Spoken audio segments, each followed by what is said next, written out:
Hi, I'm Monica, and I have a big dream. I'm from a small town where everyone knows each other. But I wanted to see the world and learn English, because English is the most important language. If you want to talk to people from all over the world, one day I told my parents, I want to go to France to study and to learn English. At first, they were very surprised. My mom looked at me with worry in her eyes. She said, "Monica, it's very far, and you will be alone there. Are you sure?" I nodded and said, "Yes, Mom, I'm ready for this. I need to do it for my future." After a lot of thinking, my dad finally said, "Okay, Monica, we believe in you. Go and learn. Make us proud." My mom was a bit sad, but hugged me tight. The day I left, she cried, and even my little brother looked sad. I hugged them, feeling both excited and scared. On the plane to France, everything felt new. I had never been in an airplane before, so I kept looking out of the window. I sat next to a kind lady who saw that I looked nervous. She smiled and said, "Are you traveling alone for the first time?" I nodded. She said, "You're very brave. If you need help with anything, ask me." The flight was long, but I was too excited to sleep. I kept thinking about my new life in France, the friends I would make, and most importantly, learning English. When I reached France, everything looked so different. The streets, the buildings, and even the people. They were all new to me.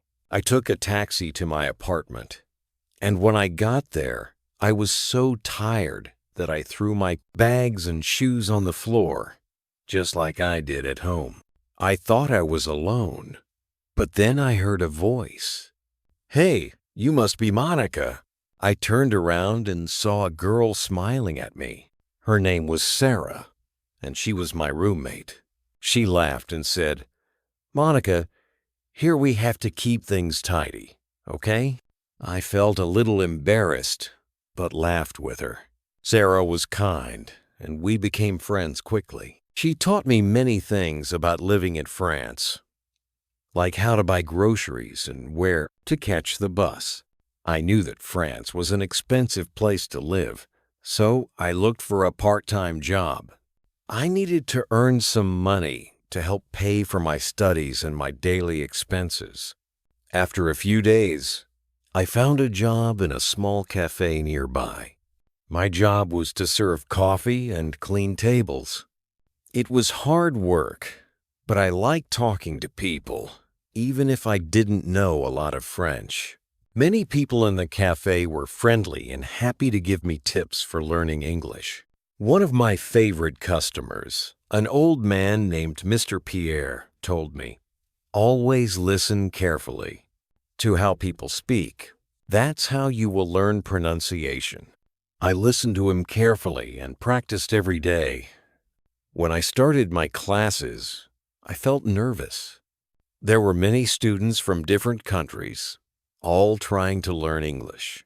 Our teacher, Mrs. Taylor, was very nice. She said, "Don't worry if you make mistakes. Making mistakes is part of learning." She taught us new words every day and helped us practice pronunciation. Mrs. Taylor always said, "Practice speaking as much as you can. Speak to everyone, even if you feel shy." One day, Mrs. Taylor gave us a great tip. Use small, simple words. Don't try to speak perfect English from the start. Just start talking, and you will get better every day. I found that very helpful, so I started using simple words in English with my friends. Living in France was exciting, but I missed my family every day. I missed my mom's cooking, my dad's funny jokes, and even my dog Max. Sometimes at night, I felt lonely, but I remembered why I was there: to learn, to grow, and to become fluent in English. In France, People eat so many different things. For breakfast, they eat something called a croissant. It's a soft, flaky bread that tastes amazing. But my favorite thing was that everyone seemed to love Nutella. People ate Nutella on bread, on pancakes, and sometimes just by itself. It made me laugh because I never thought people could love one thing so much. I was also learning to cook because food in restaurants was very expensive. Sarah, my roommate, showed me how to make simple dishes. We often made pasta and salad because they were quick and easy. One thing I loved about France was how safe it felt. Sometimes I came back to my apartment late at night, even at 2 a.m., and I didn't feel scared. It made me feel free knowing I could explore and come home safely. After I settled into my apartment with my roommate Sarah, things began to feel a little easier. Sarah and I quickly became close friends. Every night, after we'd throw our bags and shoes around, we'd sit in the living room, chatting about our classes and life back home. She was from England, so her English was perfect. I told her my goal was to speak like that someday, too. One of the biggest parts of my journey has been my English class at the university. Our teacher, Mrs. Taylor, is incredible. She's this friendly, encouraging person who always makes us feel comfortable. On the very first day, she said, "Learning English isn't about being perfect. It's about expressing yourself. Speak from your heart." I'll never forget those words. It helped me feel less nervous about making mistakes because I knew they were just part of the process. In every class, Mrs. Taylor would make English feel alive. She had us speak in pairs, listen to short English stories, and even play games. She told us the best way to learn is by using English as much as possible. "Don't be afraid," she'd say. "Even if you only know a few words, use them. The more you speak, the more you'll learn." I began following this advice whenever I could, even practicing with Sarah at home. We'd talk about our day, the funny things our classmates said, and even our dinner plans, all in English.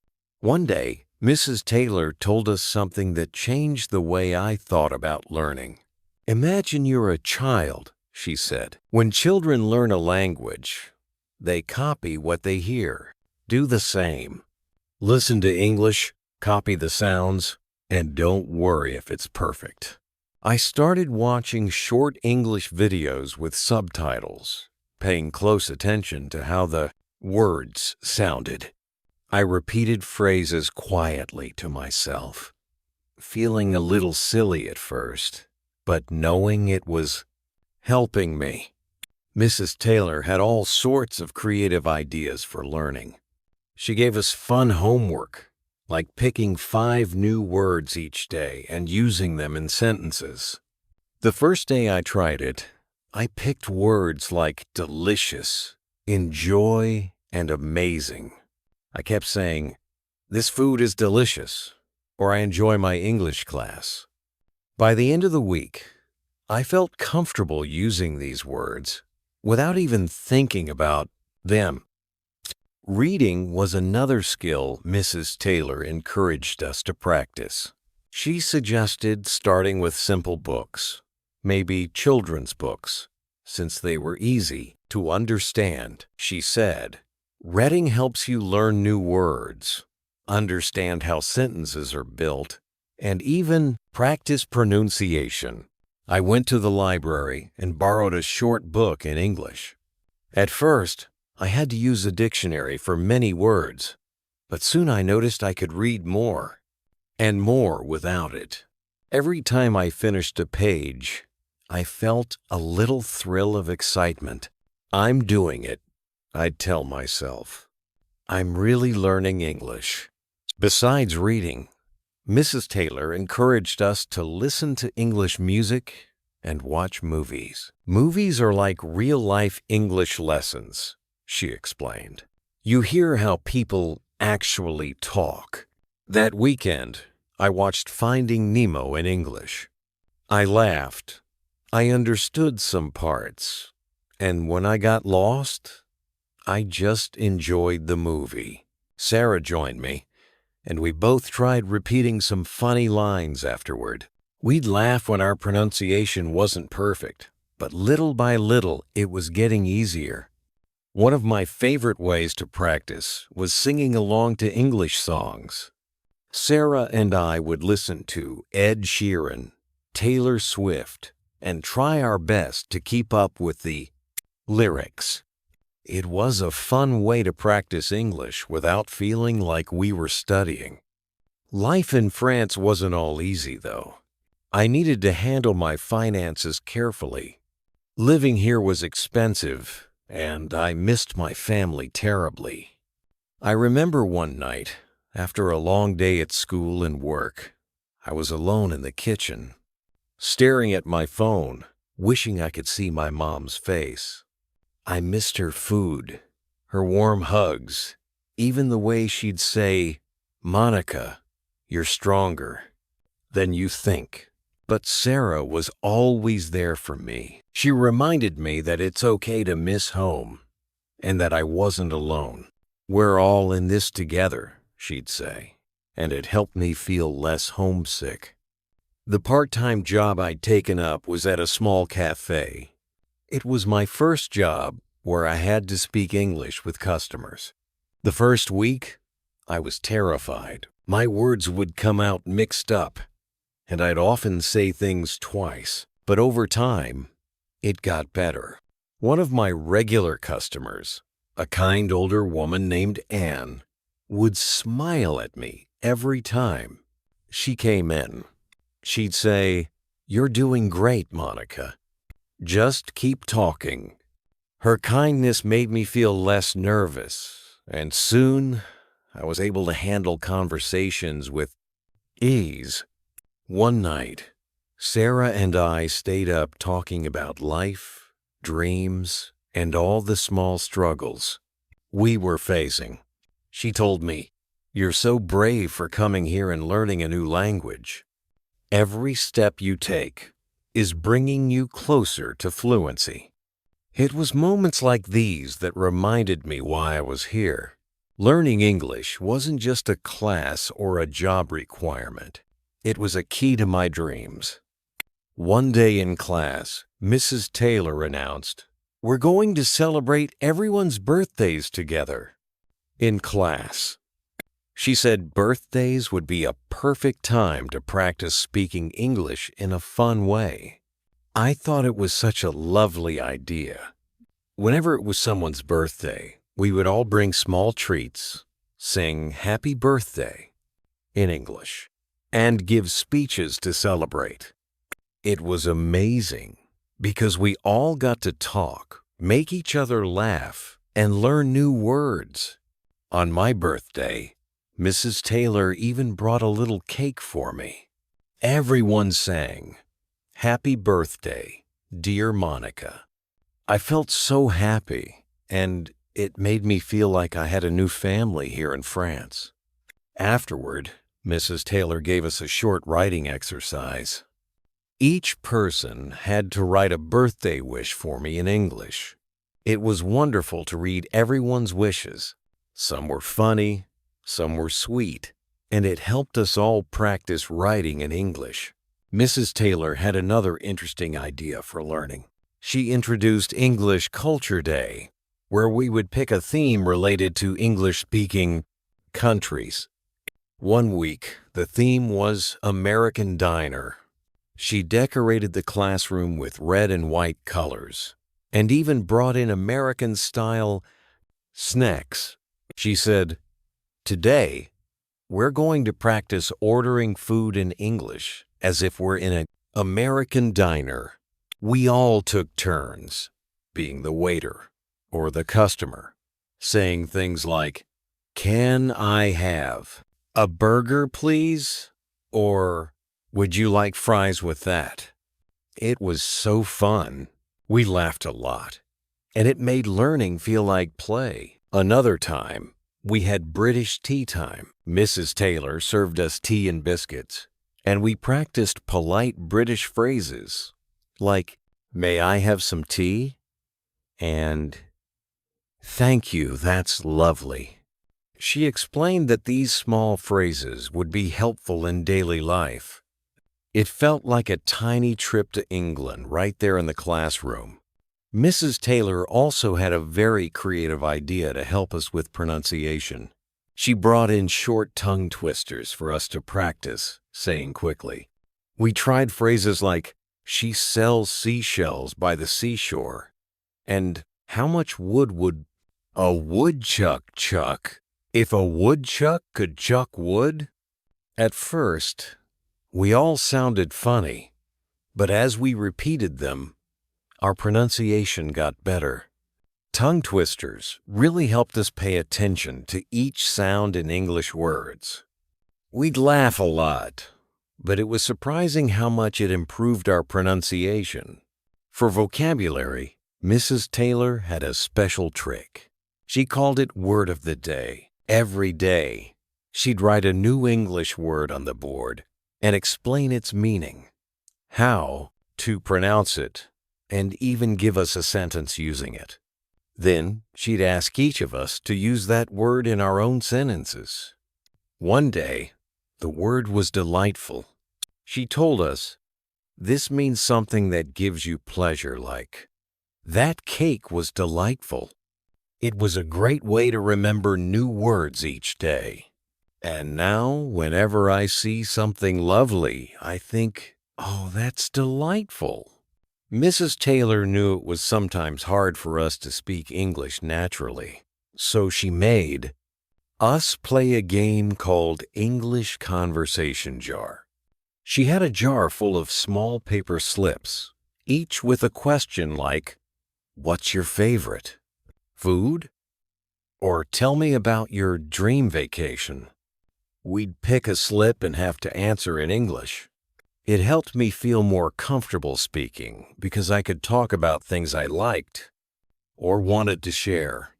Every time I picked a new question, I felt more confident, and it slowly became easier to talk without overthinking. One day, Mrs. Taylor surprised us with a story writing project. She said, "Everyone loves stories, so why not try writing one in English?" She gave us a week to write a short story, and she told us not to worry about making mistakes. "This is for fun, not for grades," she said. I wrote about a magical dog that could talk, and I had so much fun creating my little story. When I read it to the class, everyone clapped, and it made me feel so proud. Writing stories helped me put sentences together and use the vocabulary I'd learned in a creative way. Of course, Mrs. Taylor didn't forget about listening practice. She'd play short English conversations for us to listen to, like a conversation at a grocery store or a simple phone call. She'd listen carefully, and then she'd ask questions to see if we understood. This helped us get used to real English conversations, and I noticed I was starting to understand English a bit faster. One of my favorite listening activities was when Mrs. Taylor played us English songs. She'd give us the lyrics, and we'd try to sing along. My favorite song was "Can't Help Falling in Love" by Elvis Presley. I loved singing along and focusing on each word, and it was a beautiful way to learn pronunciation and rhythm. As time passed, Mrs. Taylor gave us tips on talking naturally. She said, "Don't worry about speaking like a dictionary. Real English has lots of small phrases and slang." She taught us phrases like, "What's up?" instead of "How are you?" and "No problem" instead of "You're welcome." She also explained how to use common phrases like "Let's go" and see you later. These phrases made me feel more connected to everyday English, and there was something else I'll never forget. Mrs. Taylor said, "The best way to improve is by practicing outside of class."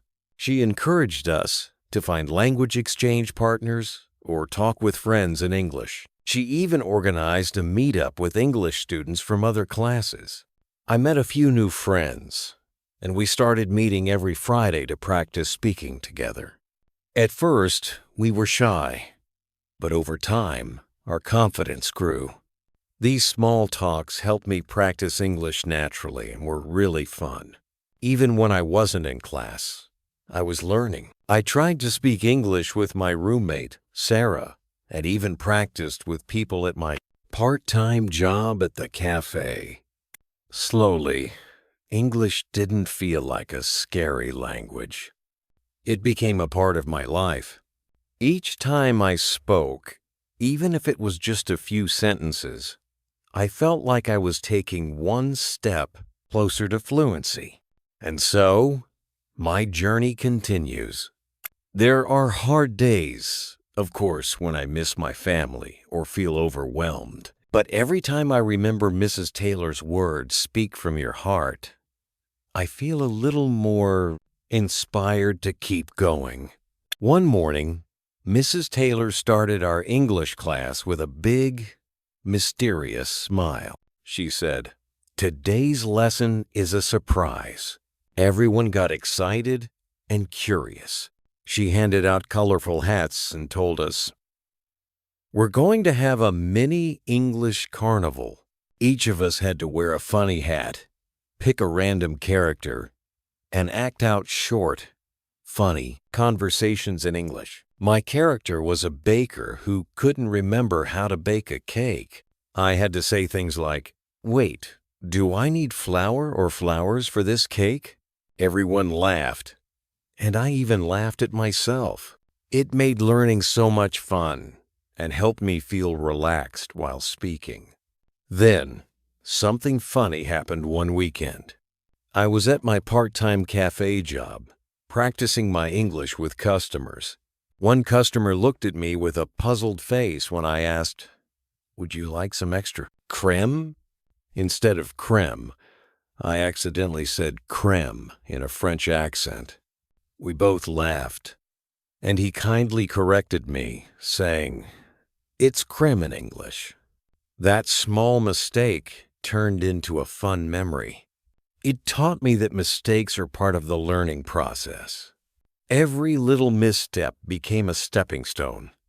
One of my favorite memories was when Mrs. Taylor organized a Cooking in English Day.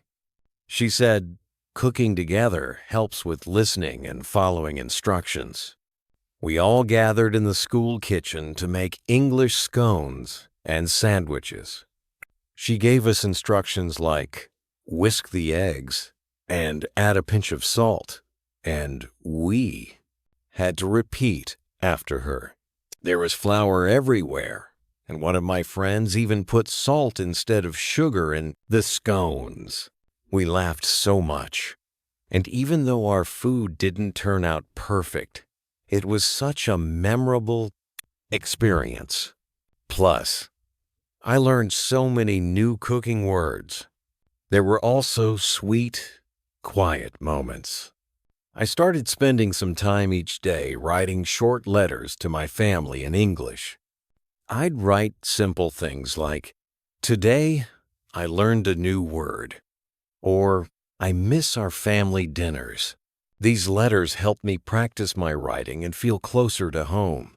My mom sent me a letter back, trying out some English too. She wrote, "Monica, we proud of you." It made me feel so loved and motivated. I even started having dreams in English. At first, it was just small things, like hearing words in English while I slept. But one night, I dreamed I was back home in India, speaking English with my family. When I woke up, I thought, wow, maybe English is becoming a part of me. Finally, it was time for our last class with Mrs. Taylor. She brought us all together and gave each of us a little book. "This is your English adventure journal," she said. "You can write anything you want in it. Goals, new words, favorite memories." She smiled at me and said, "Monica, keep writing, keep speaking, and keep learning." We all hugged, and some of us even got a little teary. It was hard to say goodbye. On my last day in France, I decided to take a quiet walk around the city. I thought about all the fun times, the challenges, and the friends I'd made. I remembered my first day here, feeling nervous and unsure. Now I felt proud. I could understand English conversations, express myself, and most importantly, I wasn't afraid anymore. I felt like a new person. As I boarded the plane back home, I thought about how learning English had been so much more than just words and grammar. It was about connection, courage, and discovery. When I got back home, my family was waiting for me at the airport. My mom hugged me tight and whispered, "Welcome home, Monica." I took a deep breath and said, "Mom, I missed you so much." And there it was, the final piece of my journey. I had learned a language, but I had also learned to be myself, to laugh at my mistakes, and to find joy in every step. So if you're learning English too, just remember this: have fun, make friends, be brave, and never give up. Because each word, each moment, is a step forward on a wonderful adventure. And who knows, maybe one day you'll be telling your own story in English.